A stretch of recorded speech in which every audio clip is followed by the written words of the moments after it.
Maths by Sunil Sahu में आप सभी फौजी भाइयों का हार्दिक स्वागत है।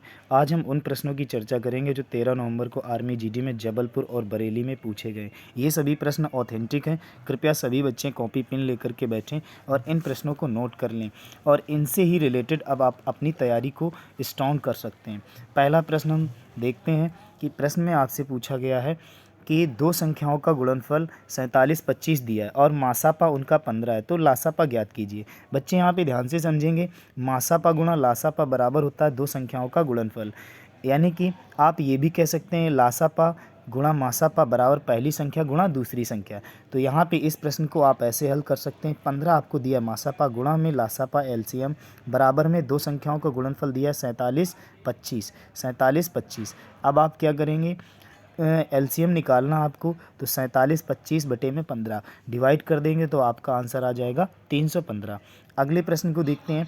पिता और पुत्र की आयु का अनुपात 7:3 है और 10 वर्ष बाद उनकी उम्र का अनुपात 2:1 हो जाएगा। पिता की वर्तमान उम्र ज्ञात कीजिए। बच्चे यहाँ पे ध्यान से समझेंगे, 7:3 का अनुपात दिया गया है, 2:1 हो जाता है 10 वर्ष के बाद में। तो आप ये देखिए इनकी उम्र में कितना अंतर, 4 का अंतर, 7:3 में 4 का अंतर, जबकि 2:1 में 1 का अंतर। हम यहाँ पे अंतर हमेशा बदलता नहीं, समान रहता है। तो आप ऐसा करें, ये जो 4 का अंतर है नीचे गुणा कर दे, 4 दूनी 8, 4 एकम 4। अब आप देखें 7 से 8 हुआ, 3 से 4 हुआ 1, ये 1 बराबर किसके, 10 साल के, तो 7 बराबर किसके हो जाएगा, 70। यानी पिता का पूछा गया तो पिता की वर्तमान उम्र कितनी हो जाएगी, 70। तो इस प्रश्न का सही आंसर सी होगा, 70। 12x माइनस 1 बराबर 143। आप इस प्रश्न में यहाँ से ध्यान से समझिए, आपका ये एक उधर जाएगा, हो जाएगा 144।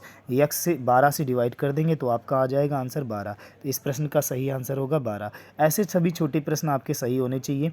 अगला प्रश्न दिया गया है, समांतर चतुर्भुज का क्षेत्रफल 390 और ऊंचाई 26 सेंटीमीटर दिया है, आधार ज्ञात करो। तो फार्मूला होता है समांतर चतुर्भुज का जो क्षेत्रफल होता है, समांतर चतुर्भुज का क्षेत्रफल आधार गुणा ऊंचाई, आधार गुणा ऊंचाई।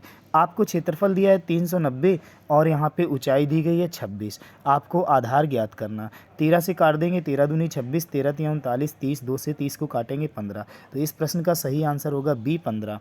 अगले प्रश्न को देखते हैं। 48 गुणा 8, 48 गुणा 8 और 48 प्लस में 8 गुणा 0.75 माइनस में 5। आप इसको हल करेंगे, पॉइंट हटाएंगे, 75 के नीचे 100 लिख देंगे, 25 या 75, 25 चौको 100, 4 से 8 को काट देंगे 2, 3 दूनी 6, 6 से 5 जाएगा 1, 48 में 1 जोड़ देंगे 49। यानी इस प्रश्न का सही आंसर 49 होगा। अगला प्रश्न दिया है x+1 x² माइनस x+1 को सरल कीजिए। इसमें आप सभी जो वैल्यू दी गई इनका गुणा कर दीजिए, आपका आंसर आ जाए। जैसे कि x का इसमें करेंगे तो x² माइनस का x³ x का x² में करेंगे x³ माइनस x² प्लस में x, और इसमें 1 में करेंगे तो 1 का x² यानी x² हो जाएगा माइनस का x और प्लस में 1। अब आप देखें x², ये माइनस का, ये प्लस का कट जाएगा, प्लस का x ये कट जाएगा, बचेगा आपका क्या, x³ प्लस में 1। तो इस प्रश्न का सही आंसर बी होगा। पेट्रोल की कीमत में 5 रुपये प्रति लीटर की वृद्धि होने से 1320 रुपये खर्च करने में 2 लीटर पेट्रोल कम मिलता है। पेट्रोल की कीमत ज्ञात कीजिए। बच्चे ध्यान से समझिए, ये प्रश्न थोड़ा सा अच्छा है। यानी 1320 रुपये आपको दिए गए और पहले मान लीजिए उसकी कीमत है x, बाद में क्या हुआ, उसकी कीमत बढ़ गई। 1320 में जब उसकी कीमत बढ़ गई 5 रुपये, तो अब उसको 2 लीटर पेट्रोल कम मिलता है। तो यानी 1320/x माइनस 1320/x + 5 बराबर में 2। अब आप क्या करें, या तो इस प्रश्न को हल कर लें या फिर x ऑप्शन रखें x की जगह। जैसे यहाँ पे x की जगह में आप 60 लिख दें, तो 60 लिखेंगे, 60 से 1320 को डिवाइड करेंगे तो आपका आ जाएगा 22। अब आप यहाँ पे x की जगह में जैसे मान लो हमने यहाँ पे लिखा 55, यहाँ पे 60 ना लिख करके x की जगह में आप लिख दें 55। 55 से 1320 को डिवाइड करेंगे, आपका आएगा 24, और जब 55 में 5 जोड़ देंगे 60, 60 से 1320 को डिवाइड कर देंगे तब आपका आएगा 22। 24 से 22 घटा दें, आपका आ जाएगा 2। यानी कि पहले 24 लीटर मिलता था, बाद में 22 लीटर मिलता था, 2 लीटर पेट्रोल की कीमत में कमी हो गई। तो इस प्रश्न में पूछा है बढ़ी हुई कीमत। बढ़ी हुई कीमत का मतलब x + 5, 55 + 5 60। तो इस प्रश्न का सही आंसर क्या होगा, 60। अब यहाँ पे ये प्रश्न आपको दिया गया है, √2 एक परिमेय संख्या है। तो आप यहाँ ध्यान दें कि √2 क्या है, एक अपरिमेय संख्या है। यानी कि ऐसी संख्या जिसका एक निश्चित मान ना निकाला जा सके वो अपरिमेय संख्या होती है। जैसे कि पाई एक अपरिमेय संख्या है, जबकि पाई का मान एक परिमेय संख्या है। अब यहाँ पे प्रश्न दिया गया है 100 रुपये में एक व्यापारी 3 डिस्क कुछ प्रतिशत छूट देकर 274.50 रुपये में बेचता है, छूट प्रतिशत ज्ञात कीजिए। ये प्रश्न आपको जो दिया गया ये प्रश्न जो आपको दिया गया है, यहाँ पे एक डिस्क की कीमत है 100 रुपये, तो 3 डिस्क की कीमत कितनी हो जाएगी? एक डिस्क की कीमत 100 रुपये, तो 3 डिस्क की कीमत कितनी होगी बेटा? 300 रुपये। जब एक डिस्क 100 रुपये का तो 3 डिस्क कितने का होगा? 300 रुपये का। यहाँ पे 3 डिस्क की कीमत 300 रुपये। अब आप यहाँ पे इस चीज़ ध्यान दीजिए, 274 रुपये में बेचता है तो 274.50 ये इतना माइनस कर देंगे, आपका आ जाएगा 25.50। अब आपसे छूट प्रतिशत कह रहा तो 25.50 में बटे में 300 और गुणे में कितना करेंगे? 100। ये होता है एमआरपी। जब भी छूट एमआरपी वाला आता है तो 25.50 की छूट 300 में गुणा में 100 हल कर लेंगे तो आपका आ जाएगा 8.5। यानी इस प्रश्न का सही आंसर होगा ए। अगले प्रश्न को देखते हैं। एक बेलन की ऊंचाई 15 सेंटीमीटर, उसके आधार की त्रिज्या 7 सेंटीमीटर, बेलन का आयतन। सभी बच्चे ध्यान से समझें। यदि आपको बेलन की ऊंचाई दी गई, एच बराबर कितना दिया गया? 15, त्रिज्या कितना दिया गया? 7। आप इस प्रश्न को हल कर सकते हैं। बेलन का आयतन होता है पाई आर स्क्वायर एच, तो पाई का मान रखेंगे 22/7, आर का मान रखेंगे 7 × 7, एच का मान रखेंगे 15। आप इसे हल करेंगे तो आपका आंसर आ जाएगा 23:10। सभी बच्चे ध्यान से इस प्रश्न को नोट करें और आगामी आने वाले एग्ज़ाम के लिए ध्यान से समझें। जब आपसे बेलन का आयतन, शंकु का आयतन, गोले का आयतन, अर्धगोले का आयतन, वृत्त की क्षेत्रफल, वृत्त की परिधि, कुछ भी आपसे पूछा जाए, यदि आपको फार्मूला नहीं याद है, आपको सही आंसर निकालना है, तो आप क्या करें? सबसे पहले जो 4 ऑप्शन दिए हैं उन 4 ऑप्शन में चेक करें कौन सा ऑप्शन 11 से विभाजित है। जो ऑप्शन 11 से पूर्णतः विभाजित होगा, आप बिना हल किए इस प्रश्न का आंसर दे सकते हैं। 100% वही आपका आंसर होगा। यानी कि इस प्रश्न में आप देखें 25/10 आप 11 से डिवाइड करेंगे, नहीं होगा। 24/10 ये भी नहीं होगा। डी ऑप्शन 22/10 ये भी डिवाइड नहीं होगा। यानी बी ऑप्शन एक ऐसा है जो 11 से डिवाइड हो जाएगा। तो बच्चे ध्यान से समझें, इस प्रश्न का आप बिना हल किए आंसर दे सकते थे 23/10, जैसा कि मैंने बच्चों को बता रखा था। एक नियमित बहुभुज का आंतरिक कोण इसके बाह्य कोण का 5 गुना है, तो बहुभुज में भुजाओं की संख्या ज्ञात कीजिए। इस प्रश्न को भी बच्चे सभी ध्यान से नोट कर लेंगे। आपसे प्रश्न में दिया है कि एक बहुभुज का बाह्य कोण और आंतरिक कोण का 5 गुना, तो यहाँ पे ये ध्यान दें, बाह्य कोण और आंतरिक कोण, यानी कि हमने माना बाह्य कोण x तो आंतरिक कोण हो जाएगा 5x, और बाह्य कोण आंतरिक कोण का जो योग होता है 180, तो 6x बराबर हो गया 180, तो x बराबर कितना आ गया? 30 डिग्री। अब x का मान 30 डिग्री।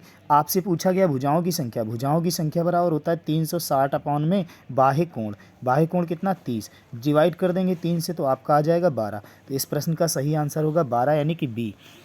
अगला प्रश्न देखते हैं। 3, 9, 27, 81। यहाँ पे प्रश्न में दिया है 3 का क्यूब, इस प्रश्न में दिया गया 3 की पावर 1, 3 की पावर 2, 3 की पावर 3, 3 की पावर 4, तो आगे हो जाएगा 3 की पावर 5, तो यानी ऑप्शन आ जाएगा आपका 243।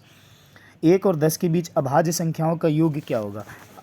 1 और 10 के बीच अभाज्य संख्याओं का योग पूछा है, तो अभाज्य संख्या वो संख्या होती है जो खुद से विभाजित होती हैं और किसी से नहीं, जैसे 2, 3, 5, 7, ये सभी इनका योग पूछा है, तो 7, 3, 10, 5, 15, 2, 17। तो इस प्रश्न का सही आंसर होगा 17। कितने मूलधन का 3 वर्षों में 4% साधारण ब्याज की दर से 5600 रुपये हो जाएगा?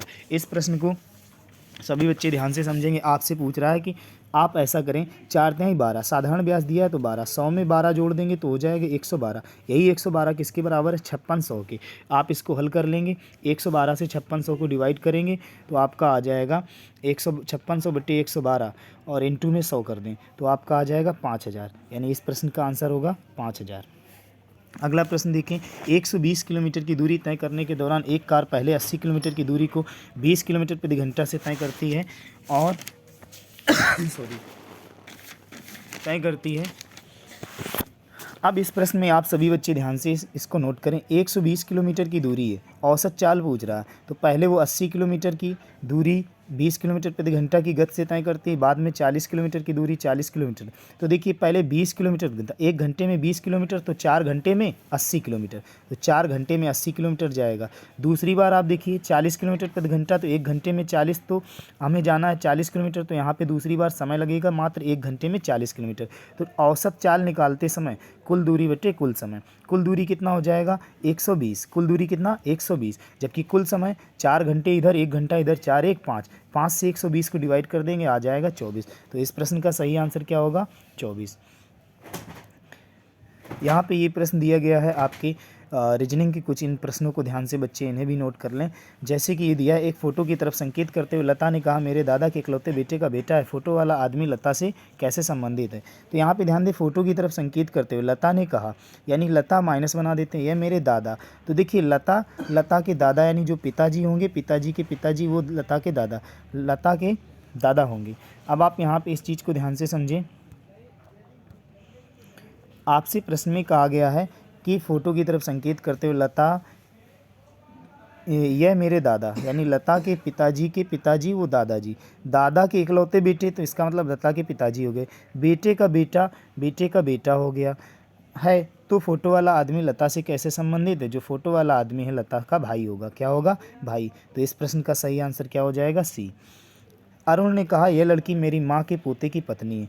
तो आप यहाँ पे समझे कि अरुण ने कहा मेरी माँ, यह लड़की जो है मेरी माँ, तो अरुण की माँ ऊपर हो गई, मेरी माँ के पोते मतलब अरुण का जो लड़का है उसकी पत्नी है। तो आपसे कहा अरुण का लड़की से क्या संबंध है, अरुण उस लड़की का ससुर हो जाएगा। तो इस प्रश्न का सही आंसर ससुर होगा। आगे ये प्रश्न दिया, ये बहुत ही सिंपल प्रश्न है, बच्चे सभी ध्यान से समझें। कितने ऐसे एक हैं जिनके आगे 9 और आगे 9 या पीछे 6 है। तो आप एक देखें जिनके आगे 9 होना चाहिए, पीछे 6, तो आपको पहला एक ये मिला, दूसरा आप देखें यहाँ पे दूसरा ये मिला। तो इस प्रश्न का सही आंसर सी हो जाएगा। यहाँ पे ये दिया गया है, शब्द को पहचानिए, विषम शब्द को पहचानिए। पारा सोना चांदी तांबा, सभी नीचे सोना चांदी तांबा धातु है, जबकि पारा एक द्रव धातु है। तो आप यहाँ पे अगला प्रश्न देखें। यहाँ पे 31, 29, 24, 22, 17। आप इस प्रश्न में बच्चे 31 से 2 घटा दें तो 29, 29 से आप 29 से 5 घटा दें।